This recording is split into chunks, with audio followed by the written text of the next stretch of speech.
Some marriages don't end with cheating. There are no secret texts, no unfamiliar perfume, no late nights that raise questions. Mine ended because of a shoebox. It was sitting in our attic, tucked behind Christmas decorations, not locked, not hidden very well, as if it never expected me to open it. Inside weren't keepsakes, not love letters. There were 8 letters, written over 3 years, documenting my life like a financial plan. Before we get into this story, if you appreciate quiet, real-life stories about betrayal, boundaries, and choosing yourself without drama, subscribe to the channel and stay with me. Now let me tell you how this actually happened. My name is Brooke Halston. I'm 36. Last Saturday afternoon, I was in our attic with dust in my hair and an old screwdriver in my hand, trying to convince myself that this was the kind of boring, normal task that meant our life was stable, that we were stable. My husband was gone for the weekend, what he'd called a wellness retreat. He'd said it in that calm, therapeutic tone he'd been using lately, like he was doing something noble by disappearing with a duffel bag and a water bottle and a schedule full of meditation. He kissed my forehead before he left and told me not to work too hard. Just poke around up there, he'd said. See what we're dealing with. We can plan the home office after. Home office. That was the whole reason I was up there. We'd been talking about converting the attic into a workspace for months. We'd reached that stage of marriage where someday projects turn into weekend plans. Paint samples, measuring tape, Pinterest boards you pretend you're not taking seriously. We've been married 5 years. Together 7. Long enough that people stopped asking if we were happy and started assuming we were. The attic looked like the physical record of every year we'd been together. Boxes stacked in uneven towers. Old suitcases with broken zippers. Christmas bins. A treadmill no one had used in 2 years. Wrapping paper tubes poking out like bones. It smelled like cardboard and insulation, and the kind of heat that makes you sweat even when you're not moving. I was sorting through a cluster of storage bins when I saw it. A shoebox. Not taped shut, not labeled, just tucked behind a plastic Christmas decoration bin, half hidden, like it didn't want attention but wasn't afraid of being found. That part felt strange later, because if something is meant to stay hidden, people usually hide it better than that. This was placed, like it belonged there, like it had been waiting. I pulled it out. Dust drifted off the lid in a lazy cloud. At first, I assumed it was exactly what it looked like. Old shoes. Maybe a pair from our wedding. Something sentimental. Something harmless. I lifted the lid. No shoes. Just paper, neatly stacked. Handwritten letters on thick, expensive-looking stationery, the kind you buy when you want your words to feel important. The envelopes were inside too, lined up carefully, like they'd been filed with intention. And every single one was addressed to the same person. A woman's name I hadn't heard out loud in years. His ex from college. The one he'd described as ancient history when we started dating. The one whose existence was always framed like a footnote, not a chapter. You don't have to worry about her, he'd told me once, early on. That was a different life. Different life. I stood there holding the top letter, feeling the paper's weight like it had its own gravity. The most recent envelope had a date written in the corner. March of last year. 14 months ago, right around the time we'd made our final student loan payment, right around the time my promotion came through and my salary jumped enough that we celebrated with a nice dinner and talked about finally breathing. I remember that month. I remember the relief in our house, how we slept better, how we talked about the future like it wasn't a threat. I slid the letter out and unfolded it. The handwriting was familiar. Not his quick work scrawl, not the chicken scratch he used on grocery lists. This was careful, deliberate. The tiny details were unmistakable, the little hearts he used instead of dots, the same flourish at the end of his signature. My eyes moved down the page and something in me went still. I know you said I'm wasting my time, but the plan is working. I kept reading. She paid off the last of her debt and her career is finally taking off. Another year, maybe 2 at most, and I'll have what I need. The attic felt too quiet. I turned the page. The house will have enough equity, and her 401k contributions are solid. He wrote it like he was reading my life the way you read a menu. Equity, 401k, contributions. Once I'm done using her for financial stability, I'll come back to you like we talked about. Just be patient. At the bottom was a signature. Love always. I didn't scream. I didn't drop the letter. I just stood there holding it, understanding, without argument, that the last 7 years of my life had been carefully managed. I sat down when my legs finally decided for me. The attic floor was warm from the heat rising through the house. My knees pressed into the wood, and I realized I was still holding the screwdriver. Like I'd been building something. while he'd been planning his exit. I read the letter again, not because I didn't understand it, because I needed to be sure there wasn't another meaning hiding between the lines. There wasn't. It was measured, structured, written like a timeline. My eyes drifted back to the box. More envelopes, more dates, carefully arranged stacks. This wasn't one letter. It was a system, a pattern that had lived alongside our marriage. And sitting there on the attic floor, dust in my hair and proof in my hands, I understood something with unsettling clarity. I wasn't his wife in the way I believed. I was a phase. The stability. The bridge. I looked at the shoebox again, at the deliberate order, at the fact that he'd kept them. And the thought that settled in, steady and cold, was this. If he documented it, so could I. I reached into my pocket and pulled out my phone. I photographed every letter, every page, every date. Straight on, no rush, no shaking. When I was done, I backed everything up, more than once. Then I stacked the letters back exactly as I'd found them. Same order, same folds, same place behind the Christmas bin. I closed the lid and climbed down from the attic like nothing had happened. Sunday morning, the house felt the same. That was the part that almost broke me. Sunlight came through the kitchen window at the same angle it always did. The coffee maker beeped when it finished brewing. The floorboard near the hallway still creaked when I stepped on it. Nothing around me had changed, except everything had. I stood at the counter with my mug warming my hands and realized something unsettling. If I'd been the kind of woman who needed chaos to validate pain, I would have created it. But I wasn't.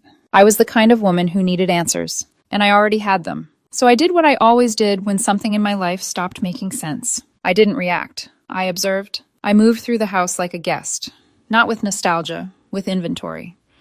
The shoes by the door, the jacket on the chair, the mug he always used. Proof of a life still pretending to be intact. He texted me late Sunday afternoon. How's the attic? Find anything interesting? I stared at the message for a long second, my thumb hovering over the keyboard. I could have confronted him from 300 miles away. I could have demanded explanations. I could have shattered the illusion before he walked back through the door. Instead, I typed, "Just organizing. We'll talk when you're home." Neutral. Boring. Safe. I set the phone down and felt a quiet satisfaction at not giving him anything to react to. That night, I cooked dinner for one. I didn't cry while chopping vegetables.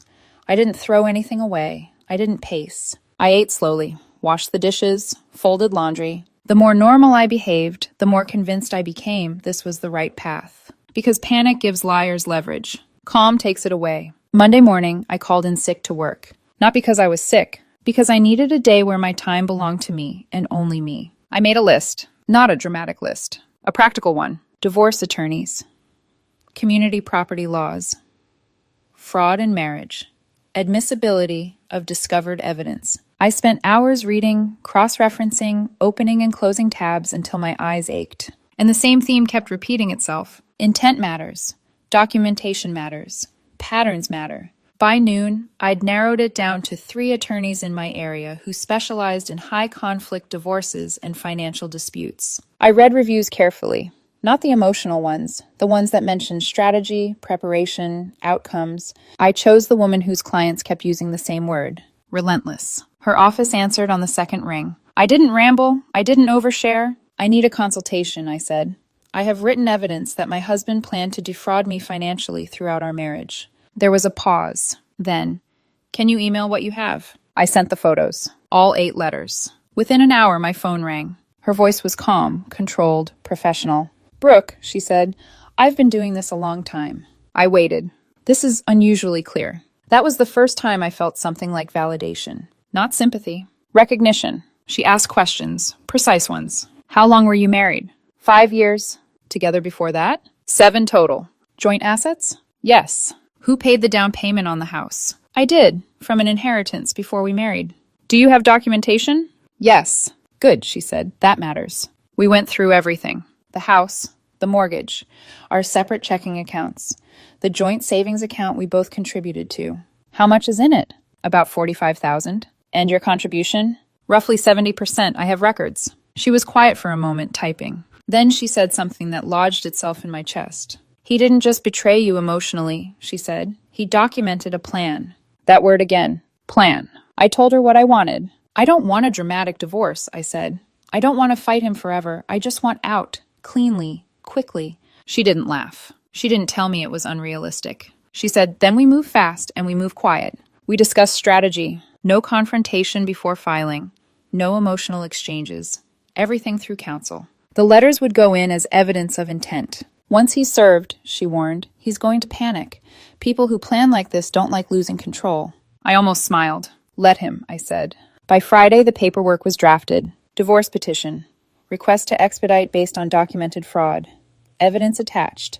Every letter, every date. I read through the documents slowly, not because I was uncertain, but because I needed to see my marriage reduced to facts. Assets, contributions, timelines. No feelings, no justifications. Just what was real.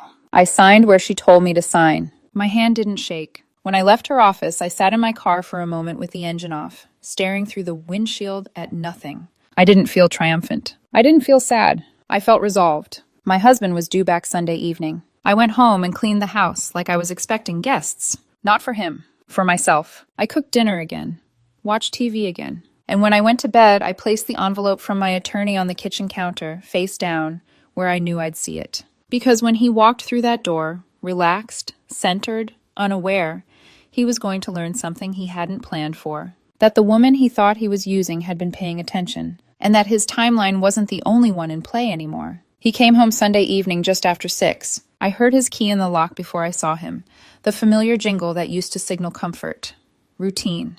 The end of a quiet weekend apart. I stayed in the kitchen. Didn't pace, didn't brace myself. I leaned against the counter with my arms folded, watching the front door like I was waiting for a delivery. He walked in looking good, relaxed, tanned, wearing the soft hoodie he always brought back from trips, the one that smelled like eucalyptus and whatever essential oil he was currently convinced was changing his life. "There she is," he said, dropping his bag by the door. "You should have come. It was incredible." I smiled, not because I felt it, but because I knew it would disarm him. "How was the attic?" he asked, already kicking off his shoes. "Find anything interesting?" The irony almost made me laugh. Instead, I nodded toward the kitchen counter. "I did, actually." His eyes followed the motion. The envelope sat there, unmarked, except for the return address from my attorney's office. Clean, professional, heavy. "What's that?" he asked. "Open it." He picked it up with one hand, still smiling, still relaxed. I watched his fingers flip it over, noticing the letterhead. Then he laughed. Actually laughed. "Is this a joke?" he said, glancing up at me. "What is this, Brooke?" "Read it." The smile faded as he slid the papers out. His brow furrowed while his eyes moved across the first page. I saw the moment it clicked. "You're filing for divorce?" he asked. "Yes." The word landed between us, solid and immovable. He scoffed. "Over what? This is insane." "Keep reading." He did. Confusion gave way to recognition. His skin went pale, then flushed. "You went through my things," he said sharply. "You had no right." I was cleaning the attic. "You snooped." I opened a box. He flipped pages faster now, jaw tightening as he recognized his own handwriting. "These are private," he snapped. "You can't use these. They're evidence." "That's illegal." I shook my head. "Evidence of fraud discovered during normal household activity is admissible." My lawyer was very interested. The word lawyer hit him harder than anything else. He dropped the papers like they burned. "This is a misunderstanding," he said quickly. "Those letters didn't mean what you think. They're very clear." I was venting. "For 3 years?" I was confused. "With timelines and percentages?" His mouth opened, closed. "You're blowing this up," he said. "You don't throw away a marriage over something like this." "You documented a plan to use me financially and leave," I replied evenly. "That's not something. That's everything. You violated my privacy. You violated my trust. That's different. Not to me." He stopped pacing, eyes bright with fury. "So what? You serve me papers like I'm nothing? You plan to leave me like I was nothing." Silence slammed into the room. Then his face crumpled, not into sadness, but rage-laced tears. "Those letters were never meant for you," he said, "and I was never meant to be your retirement plan. This didn't have to be like this. You made it like this." His tone shifted, softer, almost pleading. "I love you. I was scared. I wrote stupid things. I never planned to act on them." 8 letters, I said, over 3 years. "That doesn't mean anything.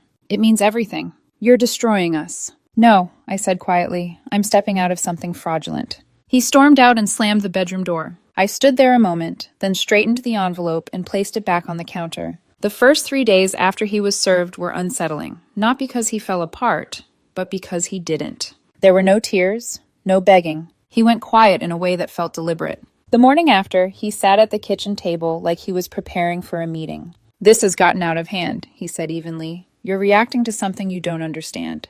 All communication goes through my attorney, I said, reaching for my keys. By day 2, he reframed the letters as private thoughts. By day 3, the pressure turned social. Counseling, mediation, he said, blocking the hallway. You don't just walk away. I'm trying to leave cleanly, I replied. That's not how this works. It is now. Then he stopped talking to me and started mobilizing everyone else. His mother called 2 mornings later. You're overreacting, she said. He wrote stupid things. He documented a financial plan across 8 letters over 3 years, I said calmly. That's intentional. Marriage isn't a business transaction. According to him, I said it was. 2 days later, his best friend reached out. She urged context, asked me to reconsider. You're being cold, she said. I use my empathy on someone preparing to betray me, I replied. There's none left. She never contacted me again. This wasn't remorse. It was damage control. The email arrived Tuesday afternoon. We should talk. The sender's name was the same one written on every envelope in the attic. His ex-girlfriend. She claimed she'd known nothing, said she was engaged, hadn't spoken to him in years. It didn't matter. The letters existed. I forwarded the email to my attorney. That helps us, she said. It confirms the intent was unilateral. That evening, I logged into our joint savings account. The balance was wrong. $8,000 gone. I took screenshots and emailed them with one sentence. He's moving money. By the next day, the court ordered the funds returned. He sent them back, followed by a text accusing me of being controlling. I blocked his number. At the preliminary hearing, his lawyer framed him as a victim. Private writings, anxiety, no intent. My attorney countered with numbers. Dates, amounts, contributions. The judge was clear. Premarital inheritance was returned to me. Home equity split 60-40 in my favor. Joint savings divided by documented contribution. No spousal support. No claim on my retirement based on documented intent. Outside the courtroom, his mother said I'd ruined his life. He planned to ruin mine first, I replied. I just had better documentation. I felt finished. The divorce finalized 6 weeks later. No ceremony, just signatures. 3 weeks before that, he slid a handwritten letter through the mail slot. 5 pages, revisionist, apologetic. I tore it in half and threw it away. The settlement cleared the following week. $36,000. The cost of leaving something that should never have existed. The house changed after that. Quietly, deliberately. Painted rooms, new furniture, clean lines. For the first time, it felt like mine. I ran into his best friend months later. She apologized. He's not doing great, she added. I don't care, I said. And I meant it. I don't regret how I handled it. The moment I found those letters, the marriage was over. Not because I couldn't forgive, because the truth was documented. I'm 36. I have my house, my career, my future. The expiration date on his plan was supposed to be this year or next. I just arrived first. And unlike him, I don't have to live with being that person, the one who used someone they claimed to love. Being free is enough. Here's what this experience taught me. If someone is tracking your worth in numbers, they are not building a future with you. Love doesn't require you to prove your value, explain your boundaries, or wait quietly while someone decides when you're enough. When the truth shows up in patterns, not emotions, believe the pattern. Pay attention to what people write down, not just what they promise out loud. And remember this, walking away isn't failure, it's clarity. If this story resonated with you or helped you name something you've been feeling but couldn't explain, you're welcome to share your thoughts in the comments. And if you want more stories about boundaries, self-respect, and choosing yourself without noise, subscribe to the channel. You're not alone in this.